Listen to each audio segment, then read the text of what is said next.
nde fo bage magakni farlancalon karge khatta ganana ne tuyni nanti ibe gana tan farlancalo ko karge debari normal ane tan karge ke farlancalle nyakita Allah nokuma baraje ke mo changer mouvement ni ko changer khamma baraje ke ani battini annabi alayhi salatu wassalam asek kammu arsalle mutu o mogri hogarna kuna ndang inshallah aga nari annabi nyimmesu aga nawta adama serfana nangiri adama nan daga war ibrahim serle garinte inshallah ke wojugam katishu mogara ko pour ka gari ke agari ke ala kulli hal hikma be gano wala ilmi Allah tigamin de fonde farani le katimisire ayan kante ke wala ilmi Allah ogar ke be sugandi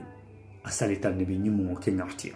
yoni wornan taga segina asalita nabi nyumu ogar ke be sugandi ke fin qaram mo ni ngari ke be sugandi wokani kenya nanti ayille palle nyana ga ayille katinyen aga salita nabi nyumu kursu pasaga nchaliti wurodu ani tunwa agri kamma mitu nat kena adama keni yusufa keni idrisa keni haruna keni musa ya keni subhanallah keni ya koma dangi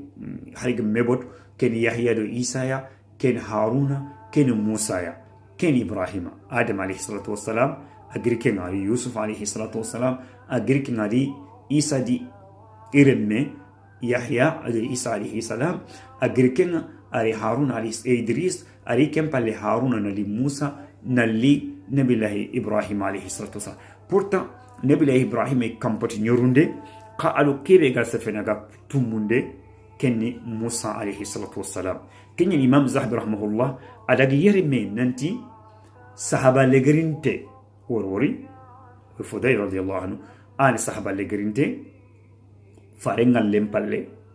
imam zahabi daga nanti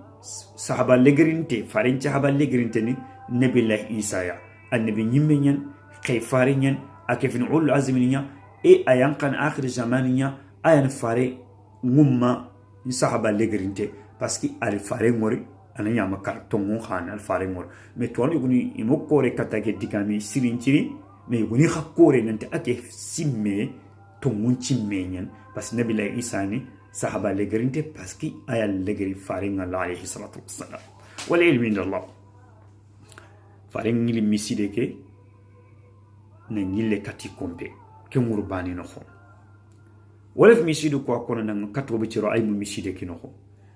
miside ke be sasa o gira kono nan agin wasu kimbaka faring ni betini katte subhanallah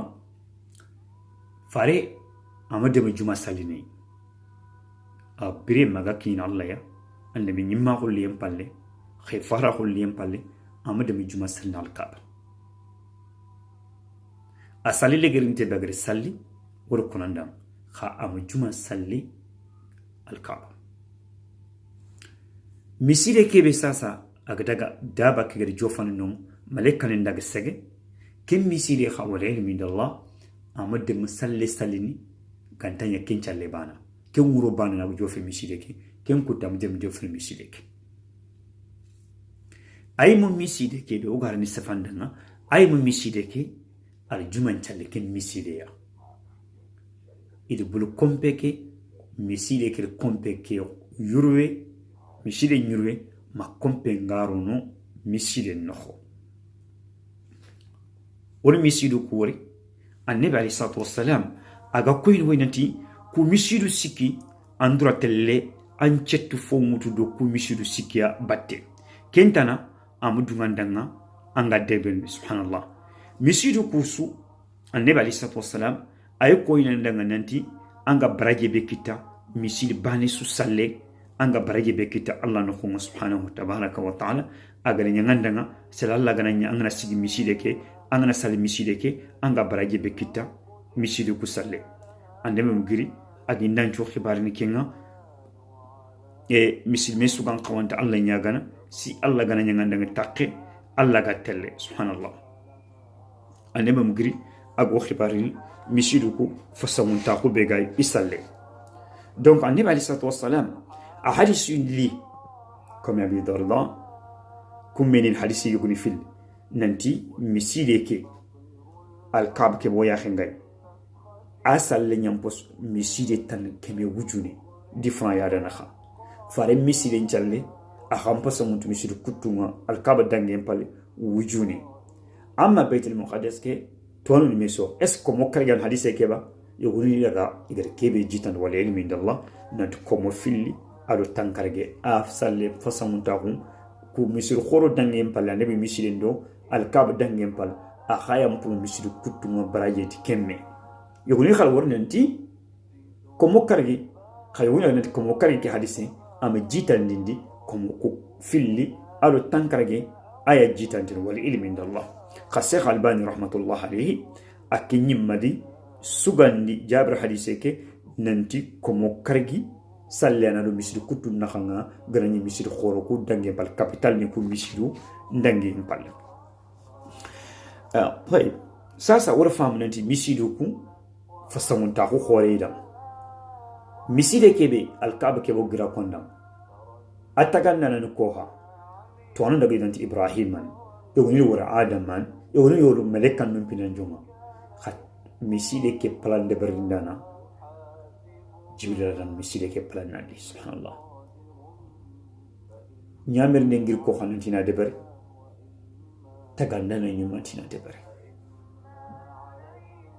to anonti baitul ma'mur ke bega kam agan dotti ayan kana ga khine miside ke kam miside ke kompe ke banya ngay foyo go melindo kompe ke batte igira al janna kompe ke karanka ibrahim tabatumuno kom taga nana ñu ngir kince be ci wodana nanti kawafini ngono ayile ibrahim sigira xeke ayila duran xerxeren bakka fo logonten no subhanallah kesi wo maka miside ke onari wala annabi miside ke miside be gol kono na sasa kate farim bice bange farim pro ngima frosen no Allah kompe ke dafa ti yelum kom khasu ya khinda mo gombe igana mo ina lal kaba gurja tagandana ngari kompe dafati yelum Allah bana sendene kun hadum ganta kan kebe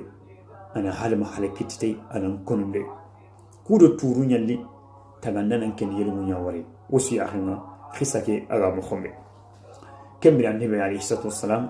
ayima frasin no subhanallah kibra no rombogo aduna san konjoninga adi quran jadi labanti kembira akhili a publier ken nabi isa kembira fabendo wa lege ken nabi ibrahim alayhi salam kesu dangem palle subhanallah ke kompebe ogar ko sasa kimange bengay maleka nunga yankan wolu ko betirexo ni kun betirexo sikya wotu betirexo yuguno jinna no maleka nanti jofenno maleka no bana jofenno kenya ngani maleka no nyana Allah la rashike wuri ga fanani ga Allah batno maleka no bana no jinna dike fini adam remme dike fini maleka no parti filandingi ma baitul ma'mur iga Allah bana batno khas subhanallah anani adam remme no khati beti ana beti baraji nyakiti me ant beti de berno compagnon ndenda kenga nabi ibrahim baitul ma'mur ke bi makam woto kompo ko ha wudodu jinna ngini adam romui meleka nuai kenya gene kabake o suga tele subhanallah pasa abangante ngene ni gir khirke to khoyim subhanallah kesu wo maka sefe foni noho wo gan khawant akhi mantun kake kompe banya khenga kenya khenga sasa ugatini watene sorom kaba iraganta kompe ke yorin maleka no yorin sadantan to khayorin subhanallah Allah gila nabi nyimme surta su hijin kompe ke no har nabi isa alayhi salam ayrin kompe ke hiji wal ilmi indallah